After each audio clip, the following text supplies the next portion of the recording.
If you think a zoo is simply a place where animals live in cages, then take a closer look at one of the best zoos in the world.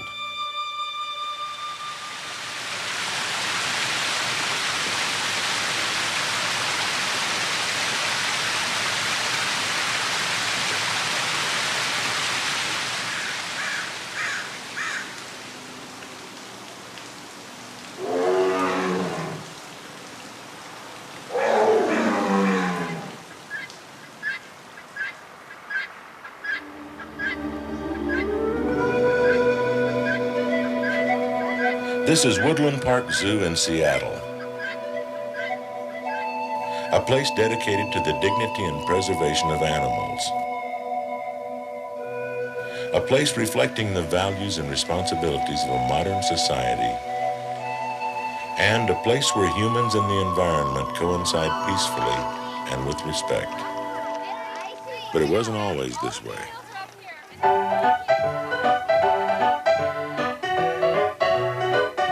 Created in the late 1800s, Woodland Park was the home of millionaire Guy Finney. Designed after an English estate, the grounds contained a small collection of animals. Amid controversy that the land was too far away, Woodland Park was purchased by the city of Seattle in 1899. It's been managed as a zoo ever since. Through much of the zoo's history, animals were viewed primarily as curiosities. They were displayed, for the most part, in concrete, steel, and glass cages, little resembling their natural habitat. However, as our understanding of animal needs grew more sophisticated, so did our exhibits. As early as the 1950s, Woodland Park was recognized for its efforts to create more naturalistic exhibits. This is Zoo Parade. Today we're going to concentrate on a couple of things at the Woodland Park Zoo that we found especially interesting. The main part of our visit is going to be concerned with one of the most modern exhibits that Marlon and I have found anywhere in any zoo in the country. It's this new modern feline exhibit. And this tiger grotto that I'm standing near right now is just one of the attractive features of this feline exhibit. You can see that it's landscaped with shrubs, with grass, with saplings, has drinking fountains and pools for the animals. Yes, this is just one wonderful exhibit that provides the utmost comfort for the animals and fine display for the visitors. A lot has changed in the last few years. Today, after decades of planning, Woodland Park Zoo is a vision of natural settings. Animals are now regarded as representatives of their kind. They can interact with one another and with their environment, much as they would in the wild. What we have attempted to do here at Woodland Park Zoo is to create really a feeling of immersion of the public or the visitor into the animal habitat. Rather than having animals as a part of a public park, we now have people who are visiting the animal habitat. And we are the intruders in the animal kingdom rather than the animals being intruders into the human habitat. Woodland Park Zoo is a place where families can explore the grounds, view magnificent animals, and learn of their responsibilities for preserving the few remaining wild places left on Earth. It is a hedgehog. What do you notice? Let me tell you a couple of things about this animal. Number one, he's got a very, very long nose. Oh, look at him using that nose. Okay, he's using that nose. He has a very, very good sense of smell. I think what makes our zoo different and special is the very value-driven philosophy that we have here. I think we're really committed to developing naturalistic exhibits that essentially present our animals in a way that emphasizes their dignity, in a way that doesn't allow people to continue to think of themselves as dominating nature. The African savanna, the gorilla tropical forest, and the swamp and marsh are all elaborate naturalistic exhibits symbolic of nature's vast complexities. But alongside these are deteriorating, obsolete exhibits, artifacts from the past which demean both animals and visitors. Change is necessary but expensive. A zoo bond issue passed by voters in 1985 will provide the basic funding, but private donations are the key. Every dollar raised from business in the community is matched by $3 from public bond sales. The investment is worth it. Woodland Park is a great zoo and getting better. Better for the animals, visitors, the community, and you. I think it's going to be a very substantial leader in setting the tone for what zoological parks ought to be. It's not going to be a Disneyland, and it's not going to be the biggest zoo. It's not going to have the most animals, but it's going to present in a quality way the kind of exhibits that I think exemplify Seattle and our pride in what we are. Now Woodland Park Zoo faces its greatest challenge.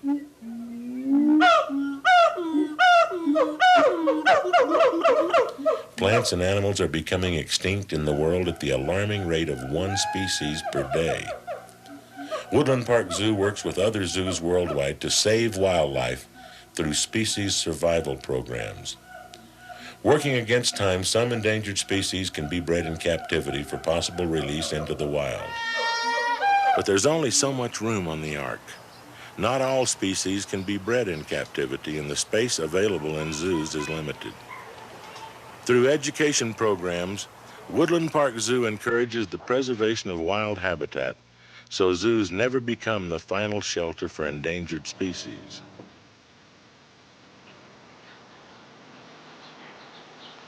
Woodland Park Zoo,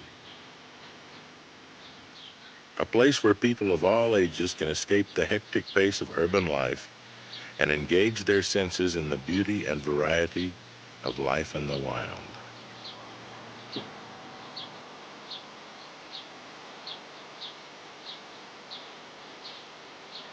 I think I like my job primarily because there are so many rewards that just come from seeing the values of the zoo taking form in new exhibits, naturalistic exhibits, and in being so involved with the public, having people come up to us and say, you know, we really think you've done a good job in improving exhibits for animals. Or people coming to us and say, you know, we really learned a lot about how animals are adapted to their environments. And it now makes sense to us that we ought to do whatever we can to preserve those environments wherever they occur. Woodland Park Zoo, a symbol of people's values and involvement, and now a symbol of hope for the future of wildlife.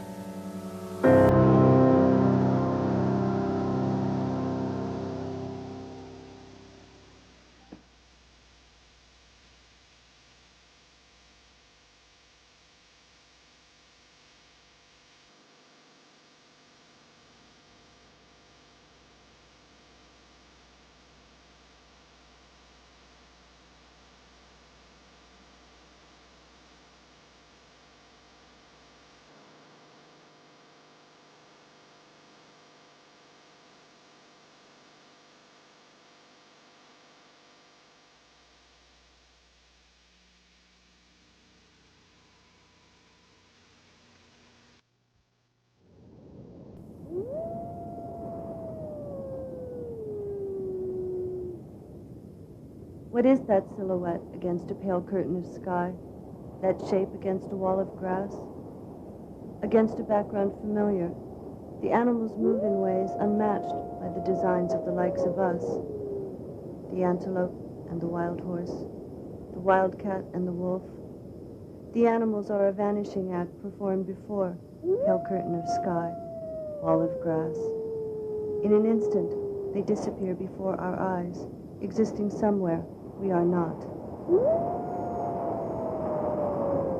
In 1988, the Seattle Arts Commission selected 2 artists to create public art at the Woodland Park Zoo. Applications were received from artists from all around the country.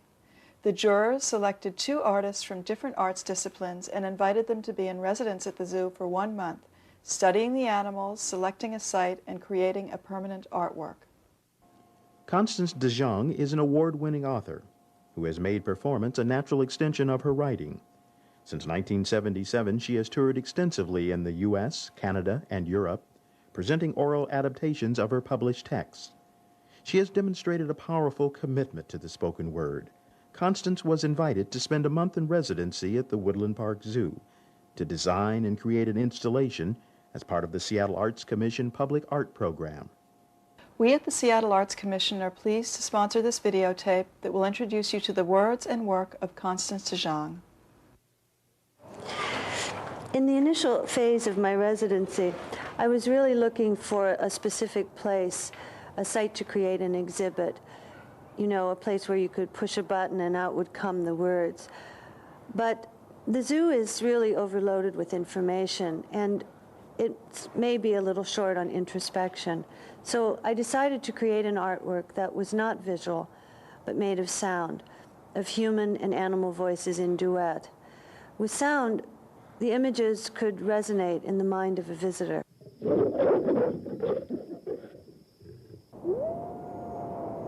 I wanted the words to have something to do with the whole experience of coming to a zoo, the animals, the people, the situations, a place to synthesize the experiences. And above all, I wanted my work to bring a reflective mode, to make a quiet alcove.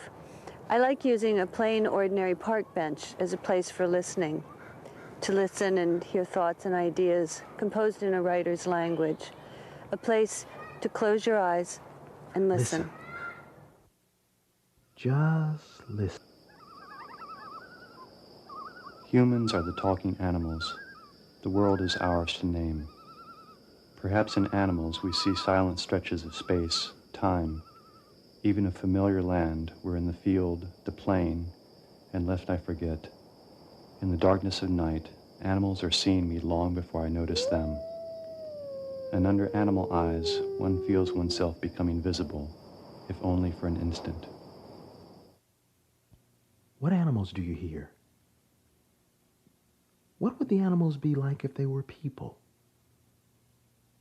What stories could they tell us? I wonder what makes it start. I think it's that box. I think there's a sensor inside. I think when you sit down it starts. In quiet, the breathtaking quiet when a long, monotonous sound. This audio installation is set into 3 benches that look like every other bench in Woodland Park. However, 2 of these benches are equipped with audio speakers and a special sensor in the armrest. When someone sits down, it interrupts a light beam and starts the sound. The sound is recorded on a laser disc. The disc player is located in the owl shed across the creek. When someone sits on one of the benches, the disc plays, sending the sound to the 2 outside benches through wires buried in the ground. When the bench is empty of visitors, the sound is interrupted until someone else comes along and sits down. The animals remind us. Then this duet of animals and people can continue. Their life. The center bench is not equipped with speakers. The bench with no sound keeps the site from being dominated by a single experience. I also wanted to have the words spoken by people of different nationalities, ages, cultures, a mix of male and female speakers. In a metaphorical way, I wanted to hear diverse voices, diverse ideas, and reflect diverse thoughts, to open the listener to diverse beings. And by that, I mean animals of the imagination, as well as captive animals and non-captive animals. We spend so much time looking at the animals and not really seeing them. I want listeners to realize that animals are individuals too. If we can realize this, it may affect the way we think about animals and in turn affect public policy and planning in a beneficial way. What makes humans different from animals? Who is more powerful? In what situations does the power balance change? Close your eyes. We define accented moments as those that contain external happenings which mobilize our resources, as when without warning, human beings and animals encounter each other. It is then that the sight, It is then that the sight, the smell, of them takes the hold of sound us of in an them instant. takes hold of us in an Time instant. enough to feel the cloth against Time our enough back, to feel the cloth the blood against our against back, the vein, the blood and our against the quickening vein. pulse taps out how long it's been since animals were with humans at the center of a world. It starts when the light sees you and sends off the laser disc in the owl shed. There are lots of different sounds like Lions, birds, and crickets. The most exciting thing about the zoo for me is this. Whether we like it or not, a zoo is as much about the people as it is about the animals. My hope for this installation is that it encourages people to reflect on the relations between humans and animals. How do we think of animals? How do we communicate with animals? How do we treat animals? Maybe it will allow people to make associations that are perhaps not so obvious when they look through a plexiglass window. Maybe not. I kind of relish that unknown. It's exciting that people of all ages will get to discover and experience for themselves. When you are listening, think about a faraway place and what the animals might be doing there while we are talking and carrying on with our daily lives. My words repeatedly talk about what it means to be in the company of animals. I want to emphasize the individual moment of encountering the animals, a moment filled by the senses of sight, smell, and hearing. These are the sensory stimuli that link people and animals, if only for an instant. The individual animal is a site inscribed with facts and numbers. Layer upon layer, the data is piling up, until, in a generous moment, a slight glimmer, as an elephant waters the ground, a wolf howls skyward, a sloth nuzzles its own kind.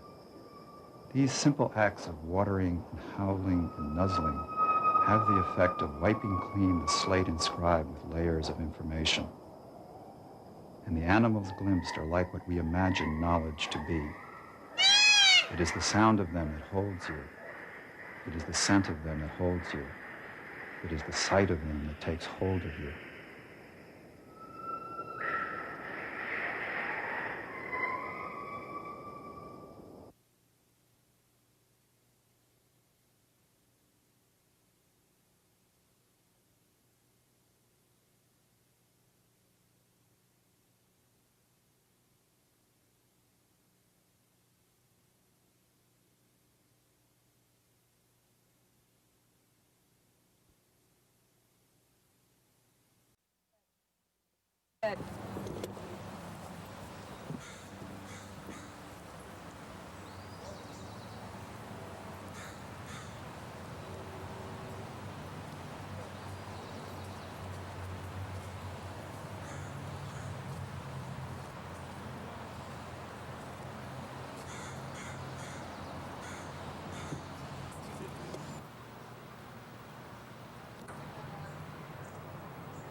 There's a cameraman in this shot.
There's a deteriorated shot.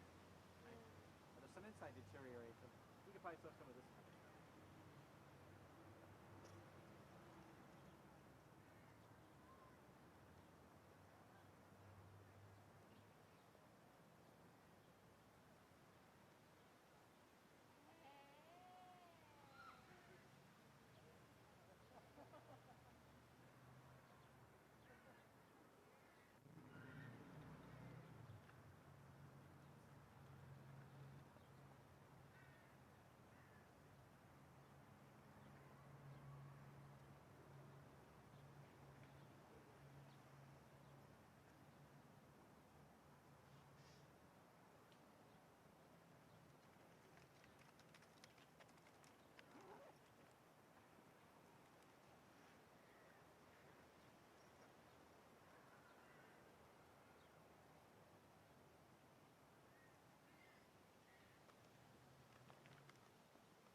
you're fine.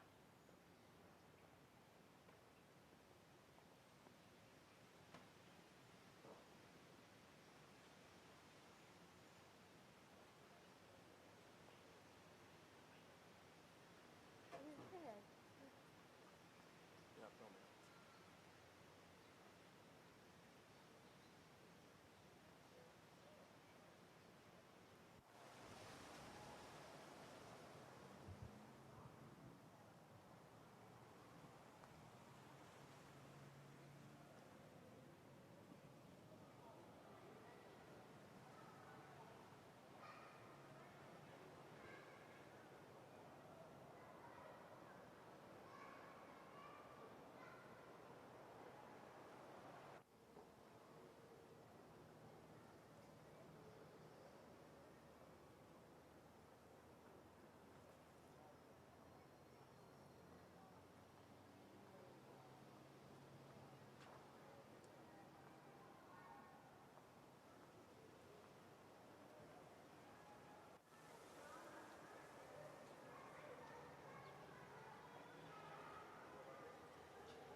just noticed that. We didn't see it happen. We must either pass this for something from picking. I don't think I bumped that, but I dropped it.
There are people like you and there are people like me.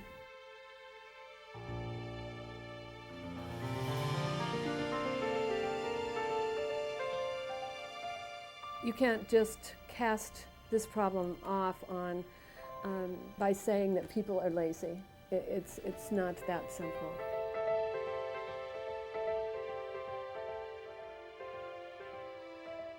Some people don't want to see it. You will find that some people are more hidden than others. But if you were to walk the streets of Seattle, you would find that the people are there.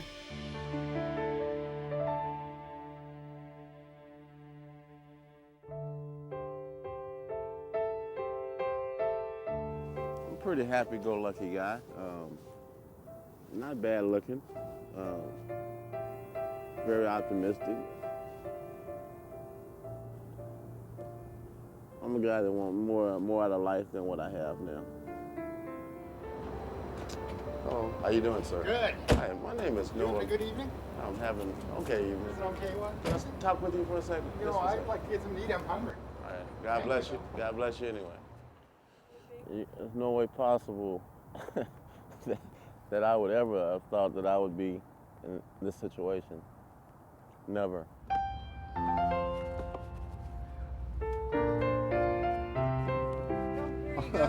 I appreciate you. Take Good care. blessing. God bless. I remember the first day that I got off the bus, and I was real optimistic.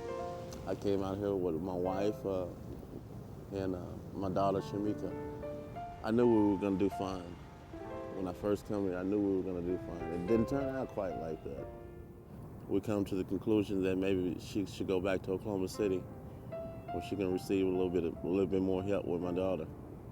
And that hurt, because I love my family, and I get extremely lonely here sometimes because I'm here by myself. Hello, ma'am. How are you tonight? Wonderful, wonderful. You can be on top one day and be on the bottom the next. Oh, Thank you. Thanks a lot, man. Yeah, I'll eat this later. I said there's times that I've had 13, 14, 15 hamburgers and 9 order fries, 6 Cokes at the end of the night and still no place to stay. And not that I'm not grateful, because I am grateful. I am grateful. Right. Take a deep breath and hold it. It's a little tight. I came here in hopes of getting a kidney, receiving a kidney. Seattle gives more transplants than any other state. I'm on dialysis 3 times a week, Tuesdays, Thursdays, and Sundays. All right. I have a little bit of a clot. Not too bad. Really? Not too bad. I want your catheter. Without it, you die. And that's it. You can take off your mask. Okay. You want your light out? Please. You want this side rail up? Yes. Okay. Need anything else? That'll be it. All right. I might walk through neighborhoods, and if I see somebody in the yard doing a little yard work, or kind of explain my situation, and some people are empathetic enough to put me to work for a couple hours. How you guys doing? How you doing, man? Good. Hi. All right. My name is Noah Gray. Noah? Dave. Just wondering if there was any way possible that you can put a guy to work for about an hour or so. You know what? You want to finish this up? I was just going to sweep up Sure. right here, Sure. get these leaves out of these rocks, and just sweep right along there. Sure. I'll give you a couple bucks. All right. That'll work. Well, by trade, I'm a bricklayer. Sometimes I have good hand days. Sometimes I have bad hand days where I can't open and close my hands properly. So it makes it a little rough as a bricklayer, because you have to use your hands. Excuse me, sir. Oh, How are you? what the hell are you doing? I was wondering if there was any way possible that you can use me for a couple hours. I do all my own work. Sometimes I want to give up. I mean, it's just sometimes human nature. But I don't, because of the faith that I have. I believe that there's going to be much better days. Does she have family in Oklahoma too? No, all our family. It's all in Florida, right? Yeah, Clearwater. I met Noah at Dick's, and I was a little skeptical at first. I didn't know who this guy was. And I just met him from there, and it just went on from Dick's there to where we've become great friends now. And when I first met Noah, I thought, well, I'd just climb on board and take over the responsibility of calling around and seeing what I could find for him. It should be easy. Anybody who would see these circumstances that he's going through would, take heart and easily come to his aid. But that definitely wasn't, the case. It was frustrating to me. There wasn't any sort of long-term solution that I could find. It was very short-term. Well, you put him in a shelter for a night. Okay, great. What about tomorrow? Blessing? Yeah, let's do it. You ready? Dear Father, thanks for this food and thanks for the time together with Noah. And I just ask you to be with us and be here in our conversation and just bless this day and keep us as we go our separate ways today and just be with Noah and his situation. And just thank you for everything you give us. In your son's name, we pray. Amen. Amen. Amen. Sometimes when it get a little cold, I ride the bus all night. There's one particular route here in Seattle that I ride that takes about maybe an hour and 15 minutes to get there and an hour 15 minutes back into the city. And that gives me a couple hours sleep on the bus. Spring Street. Sometimes it's just enough to function the next day. You just have to keep going you just have to keep going.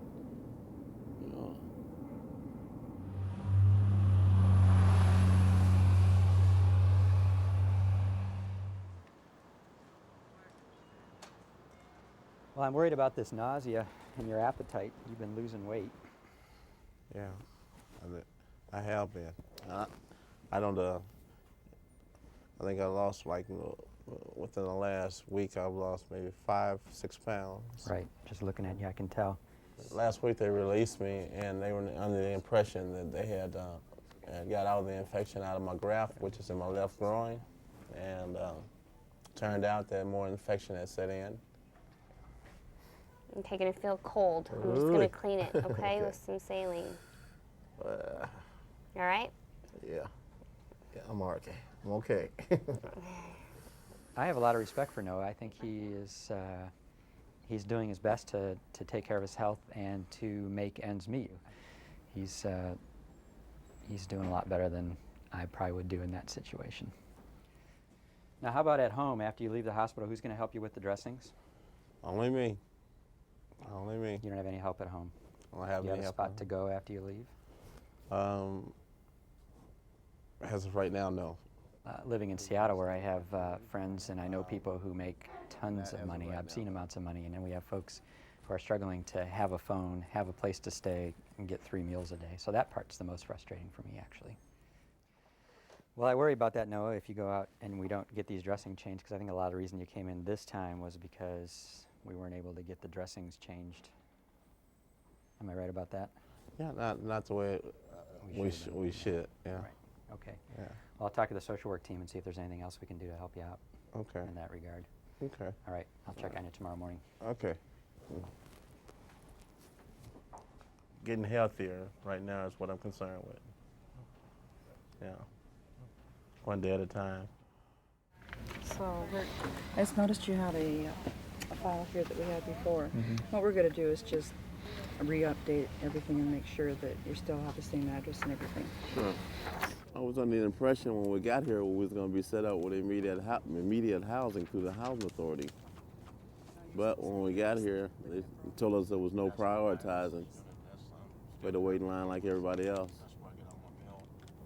Just about a year. And no word yet. So then what we're going to do again is we're going to update the homeless form. Sure.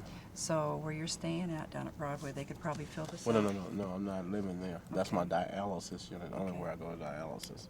I'm primarily in the streets, and I ride the 174 bus all night long. Oh, When you take someone who's tired and cold and it's been out all night and is hungry, the idea of sitting and going through 4 different, organizations and filling out 40 pieces of paperwork and then following up on them every week is just almost overwhelming for anybody, Okay, and what I'm re-signing you up for, because the file was canceled at one time. Why? The reason why it was canceled was because at Seattle Housing, they have, their guidelines are that they want to see that somebody has had landlord list history for at least a year. And this is your homeless form that I would like you to take to somebody that you know in a professional way that could just verify that you're still homeless. Okay. If you'll just sign right here. Now, if there isn't an opening at Bayview, would you be interested in one of the one-bedroom high-rises up on Capitol Hill? Sure. You sure? Sure. Okay. So We I'll can see do how it. quickly I can get on this. I appreciate it. Okay? Great. Thank you. Thanks so Alrighty. much, Linda. All right. Appreciate your help. No problem.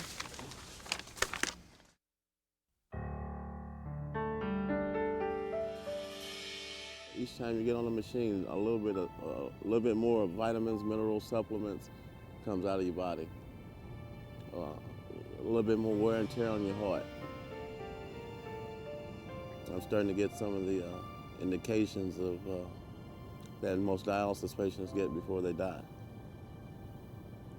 The losing of the fingers, the hardening of the arteries. Because I know if I don't receive a kidney within the next couple of years,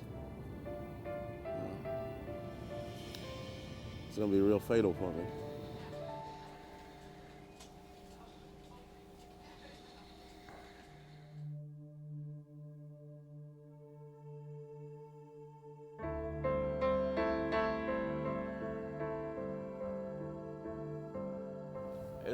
It's getting kind of cold here in Seattle, which is not good on your bones because it's damp here as well. I explained my situation to a man, and I told him that, I was facing some hard times right now, and he said, "Sure." He said, "I can help. I can help." But what he did is he took a whole handful of change out of his pocket and threw it at me. And most of it hit me on the side of the face. And my first reaction was to lash out. That was the first reaction. But I stopped. God truth. And I said, God bless you anyway. And he looked at me with fire in his eyes because he was expecting for me something different. He was expecting a confrontation, and I gave him something totally different. But that hurt. That hurted me. That hurt me. How you doing tonight, sir? What hurts most is when you try to acknowledge someone and they don't even acknowledge that you exist. And I'd rather have that than someone to sit down and talk to me 5 minutes and not give me any type of help than just not to acknowledge me at all. You have just a moment, please. God bless you anyway. I see people in a whole different light now. I see life in a whole different light now.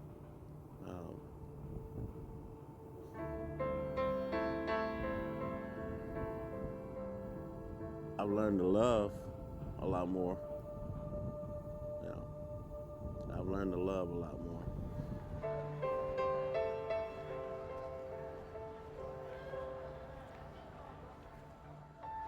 I think about Noah all the time, and wonder, honestly, it's hard to go to bed every night to know I'm going home to, to a roof over my head and a warm bed, and that, he's going to be riding the bus tonight.